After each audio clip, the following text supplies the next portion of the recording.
అంటే నాకు ఇట్లా బెట్టింగ్ చేస్తా అది అని అంటుండు. ఓరిని అవ్వ! మళ్ళా ఆడేం పోయి మనిషిరా? మళ్ళా ఫోన్ పడితే వాళ్ళకి ఫోన్ చేస్తుండు. పైసలు అడుగుతుండు.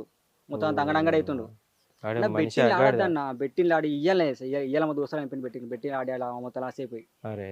ఆడు వంది భూమి అమ్ముకున్నాడు, ఇల్లు అమ్ముకున్నాడు, అన్నీ అమ్ముకున్నాడు. ఇప్పుడు అక్కడికైతే గట్ల దానికి చచ్చిపోయాడు. అడక్ట్ కావద్దురా. అడక్ట్ అయితే కథమేనే. మా శివగానికి మొన్ననే చెప్పిన. ఏదైనా కొంచెం గట్టిగా పోయి మాట్లాడురా పెద్ద మనుషులు తీసుకుపోయి, లేకుంటే ఆ స్టేషన్‌లో కన్నా పిలిపియి అని చెప్పిన. మా మరదలన్న కొద్దిగా గట్టిగా మాట్లాడుతుంది గానీ, మావాడైతే సప్పుడు చేయకుండా ఉంటాండు. ఇగో అన్న శివన్ ఎందుకు మాట్లాడతాడంటే శివన్న ఇగ ఆళ్ళ చెల్ల గురించి అదే చెల్ల కానీ గురించి ఆలోచిస్తే అంత నాకు కూడా అర్థమైంది. నువ్వు మాట్లాడన్న అలవాటు చెల్లి కాదు. నువ్వు చెప్తా పోయి నేను మాట్లాడు ఒకసారి. మాట్లాడతా అని చెప్పిన మనోనితోని కూడా.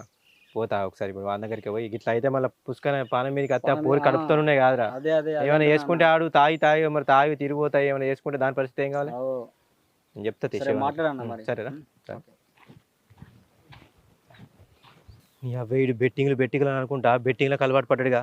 ఆ నౌకరు కూడా గంతకే తీసేసినట్టున్నారు. ఏం మనిషి ఏం ఊరంతా